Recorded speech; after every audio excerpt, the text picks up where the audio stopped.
આજે પણ ગુજરાતમાં લાખો કરોડો લોકો એક એવા નામ પર અખૂટ શ્રદ્ધા ધરાવે છે, એક એવી માં જેમણે પોતાના ભક્તોના સંકટમાંથી બચાવવા માટે મગર પર સવાર થઈ પ્રગટ થવાનું પસંદ કર્યું, એક એવી અદ્ભુત શક્તિ કે જેમના ચમત્કારોની ગાથાઓ સદીઓથી લોકોના હૃદયમાં જીવન. તમે જાણો છો ખોડિયાર માતાજીનો જન્મ કેવી રીતે થયું, તેમનું નામ ખોડિયાર કેમ રખાયું અને આખરે તેમનું વાહન મગર જ કેમ બન્યું? તો તૈયાર થઈ જાઓ ખોડિયાર માતાજીના એવા એક રહસ્યમય ઇતિહાસ માટે જે દરેક ભક્તને પોતાના જીવનમાં એકવાર આ ઇતિહાસ સાંભળવો જોઈએ. તો મિત્રો, આ કહેવાય છે કે આશરે 1200 વર્ષ પહેલા સૌરાષ્ટ્રના ભાવનગર જિલ્લામાં આવેલા રોહિશાળા ગામમાં એક ચારણ દંપતી નિવાસ કરતું હતું. તે ચારણ દંપતીમાં એક મામડિયા ગઢવી અને તેમના પત્ની દેવળકી બાઈ હતા. તેઓ ખૂબ ધાર્મિક હતા, પરંતુ તેમને સંતાન ન હતા. તેઓ સંતાનની પ્રાપ્તિ માટે અનેક યાત્રાઓ કરી, ભગવાન શિવની આરાધના કરી, પણ કહેવાય છે કે મામડિયા ચારણે 7 વખત પગપાળા કરીને ભગવાન શિવના દર્શન કર્યા હતા. તેમણે આવી ભક્તિથી ભગવાન સ્વયં પ્રસન્ન થઈ સપને આવીને આશીર્વાદ આપ્યો, હે મારા ભગત, તારા ઘરે માં શક્તિ સ્વરૂપે સંતાન જન્મ લે છે. અને થોડા સમય બાદ દેવળકી બાઈએ એક પછી એક એમ 7 દીકરીઓ અને એક દીકરાનો જન્મ આપ્યો.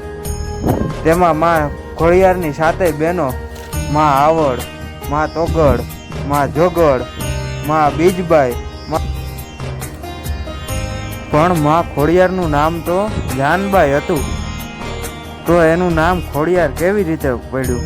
એ પ્રસંગ કહેવાય છે કે એક વખત તેમના ભાઈ બાળપણમાં રમત રમતા હોય છે, ત્યારે કાળનું કરવું તે વખતે એક કાળોતરો નાગ આવીને તેમના ભાઈ મેરખિયાને કરડે છે અને ડંખ મારે છે. ત્યારે એ વાત બધી બહેનોને ખબર પડતા તે બધીએ મૂંઝવણમાં મુકાય છે અને બોલી કે આ વાત બાપુને ખબર પડશે તો. પણ ત્યાં એક વેદ આવીને એક ઉપાય બતાવ્યો કે 7 બહેનોમાંથી સૌથી નાની બહેન પાતાળમાં જઈને સ્વયં નાગદેવ પાસેથી અમૃતનો લોટો લઈ આવે, એ પણ ભગવાન સૂર્યનારાયણ આથમે એ પહેલા.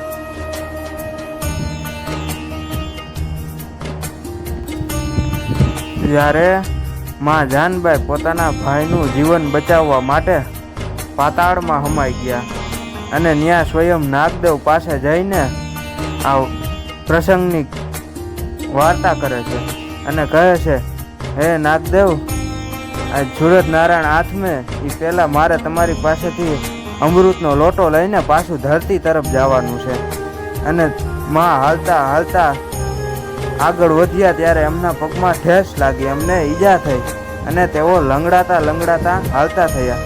ત્યારે કહે છે કે જ્યારે માં ખોડિયાર પાતાળમાંથી પાછા વળ્યા અને નદીમાંથી એક મગર તેમના વાહન તરીકે આવ્યો અને કહ્યું કે માં, તમે મારા પર સવાર થાઓ, આજથી હું જ તમારું વાહન.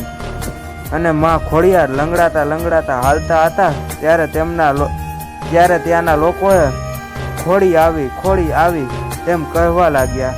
અને ત્યારથી માં ખોડિયારને ચારણ સમાજના મુખ્ય કુળદેવી માનવામાં આવે છે.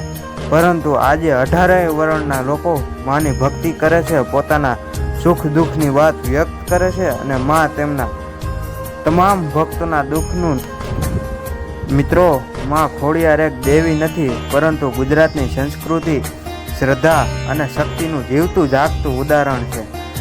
તમને જ્યારે પણ જીવનમાં મુશ્કેલી આવે ત્યારે એકવાર જરૂરથી બોલજો, જય માં ખોડિયાર. કહેવાય છે કે સાચા મનથી કરેલી પ્રાર્થના ક્યારેય વ્યર્થ જતી નથી. મિત્રો, તમને આ વિડીયો ગમ્યો હોય તો માં ખોડિયારને માનતા હોય તો વિડીયોને લાઇક, શેર એન્ડ સબસ્ક્રાઈબ જરૂરથી કરજો. ફરી મળીએ એક નવી ધાર્મિક ગાથાઓ સાથે. ત્યાં સુધી જય માં ખોડિયાર.